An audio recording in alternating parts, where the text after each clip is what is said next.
First of all, I want to say thanks so much to Niche and especially to Mr. Michael Encalada to give me the opportunity to come again to the University of Belize to share with you the findings of my research of my master's degree thesis.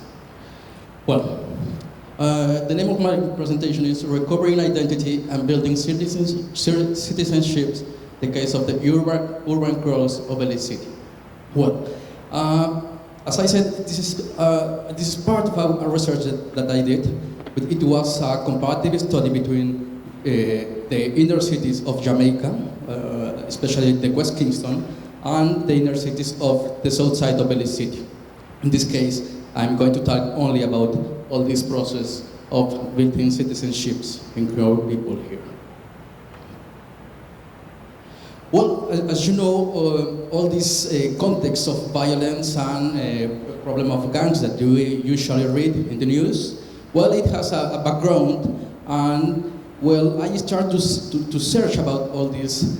Well, the first thing that I started to ask to myself was about the beginning of these problems. And also, as part of this methodology, I used to ask to the people of these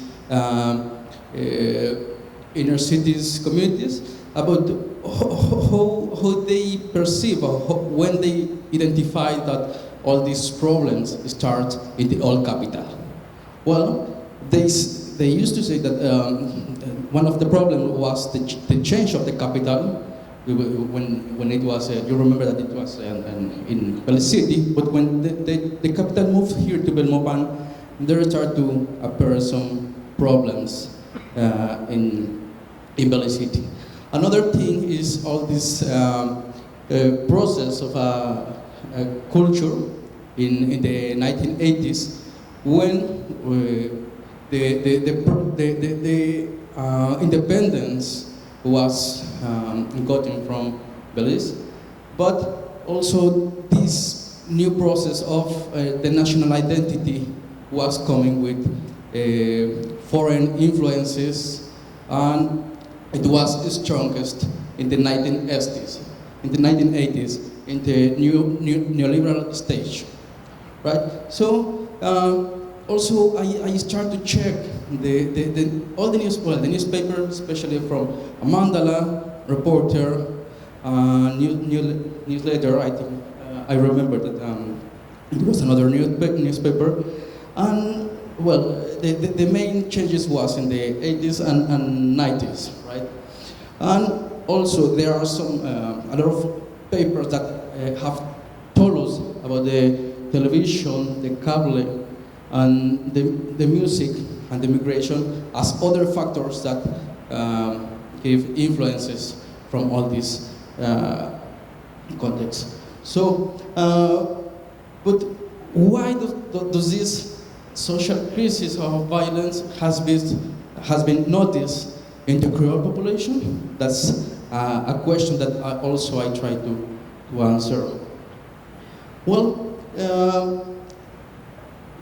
moving to our contemporary stage, we can say that all this process has been trying to solve with different policies and also with social movement.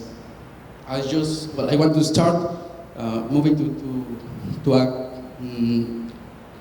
actual process to solve this problem. But as we know, also this problem of violence and crime was trying to solve by different policies, as for example, after that the National Security Strategy Plan accept or said that Belize has a problem of gang violence and murders. I'm talking about in formal terms. The government started to create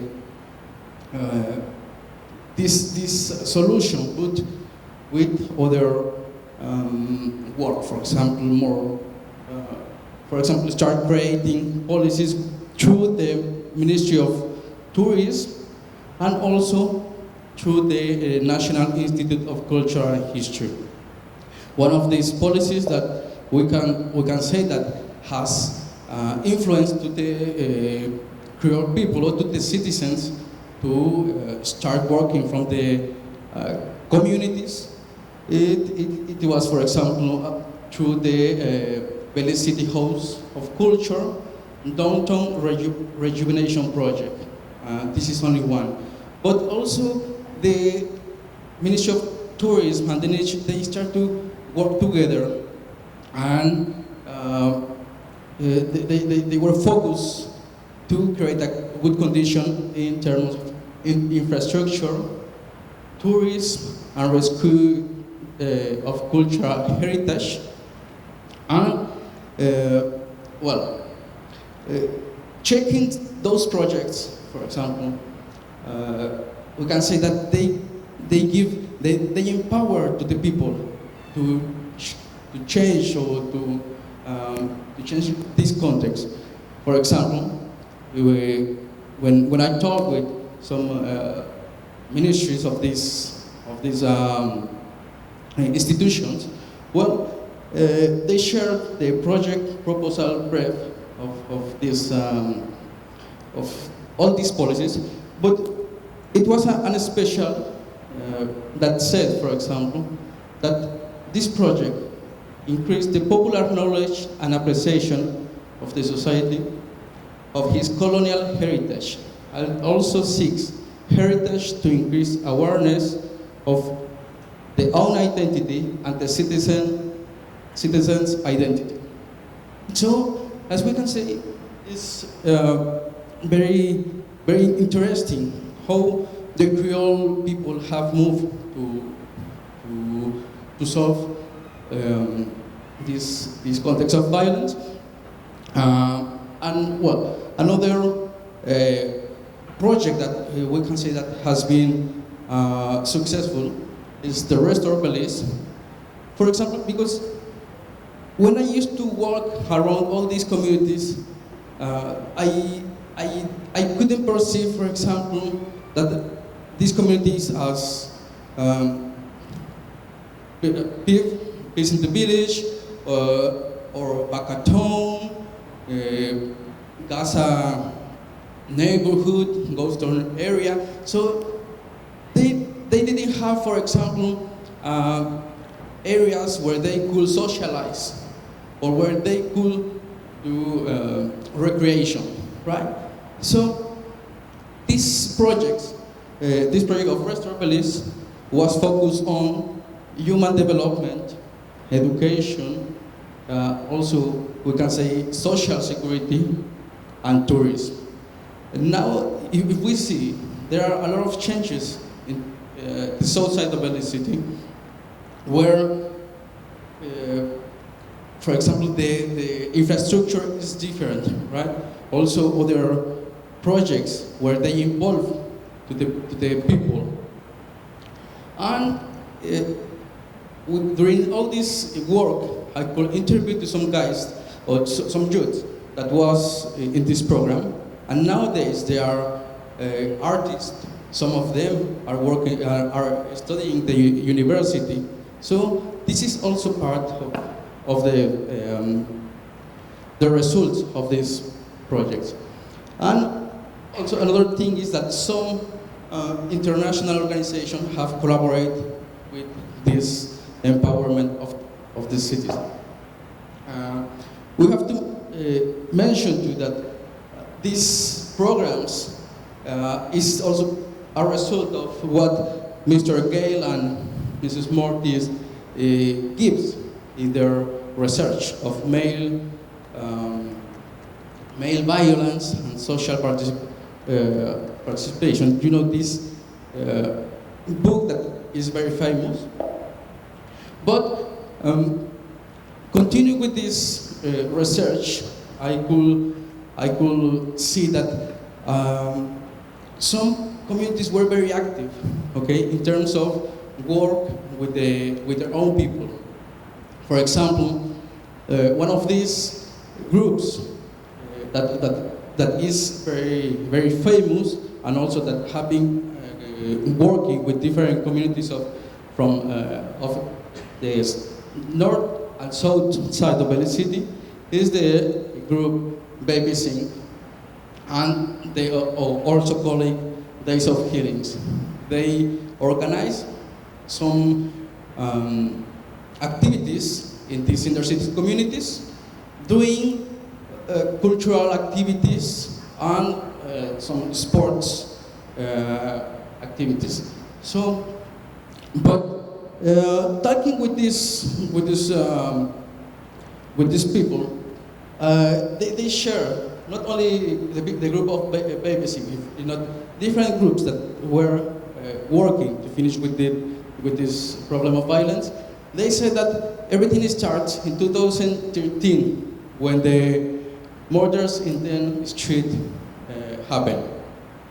So it was the main point that where the people start to be worried about the problem that they were living, and they, for example, the women that live in those communities, they also start to organize because they lost some son or some familiar, so they wanted to finish with this.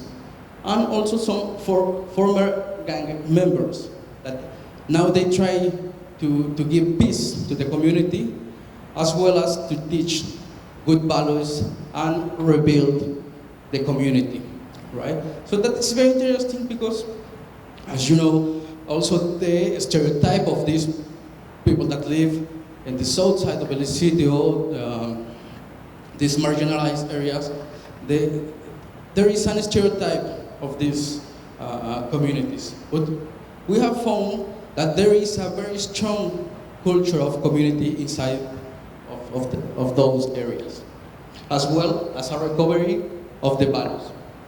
So this is a picture of Perry Smith and also Rasmuti, that they work very currently with this community. Yes, also these activities of Days of Healings, for example, they foment, they try to work, well, they work with musicians, some national musicians, and also they teach the national identity. For example, they have done some activities at the border, trying to teach to the children that all this land is Belizean, is of you, but not only in terms of the national identity, also the recovery, the identity of their space that has been stigmatized. So as this man that wear a shirt of custom area, but they don't, but they have pride. They reaffirm the identity of those areas, but not in a bad way. If not, trying to show that also there are talented people, okay? And also to show that not everything is bad in those places.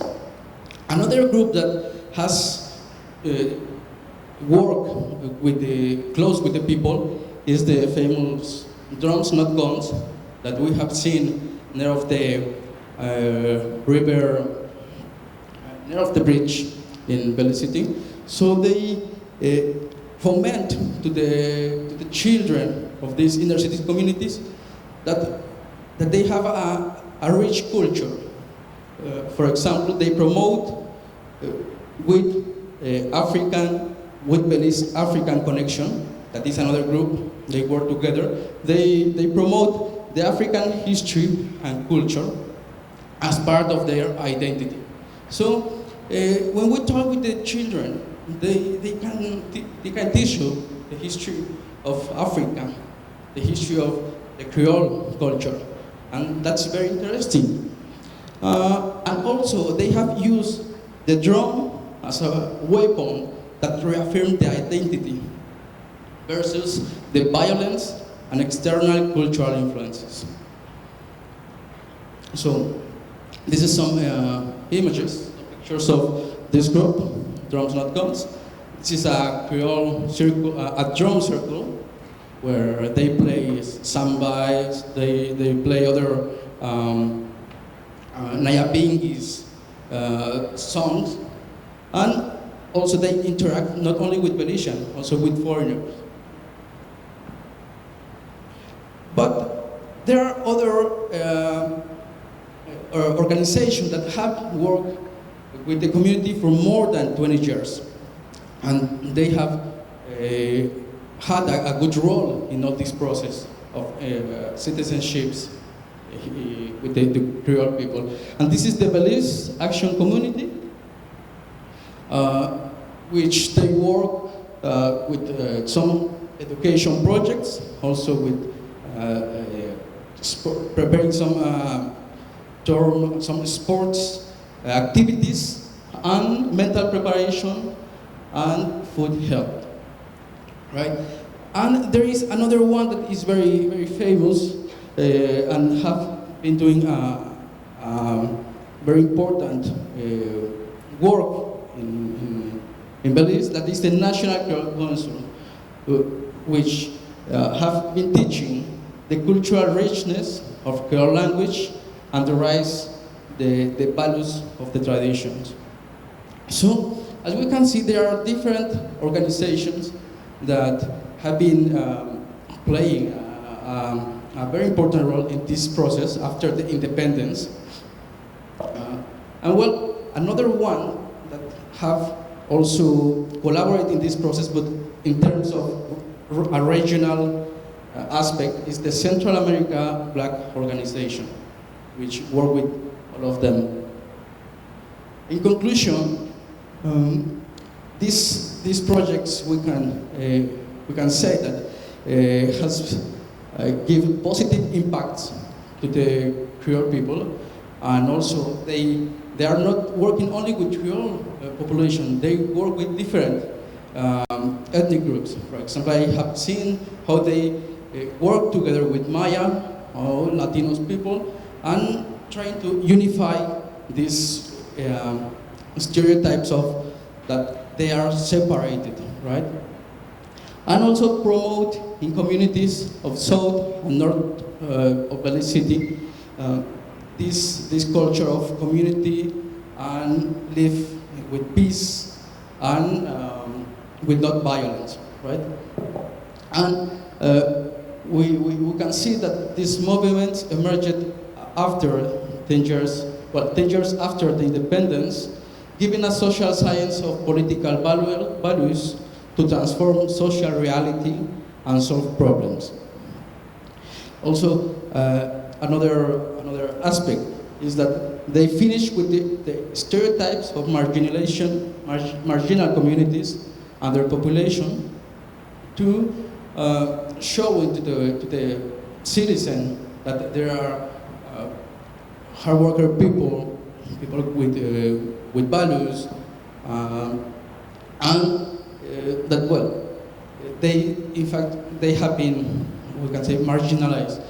The findings of the research in terms of the Belize, what happened with Belize and Jamaica, we could say that the communities of these inner cities, the population of these inner cities communities, they have lived a process called a process of ghettoization, which they have been marginalized and separated from,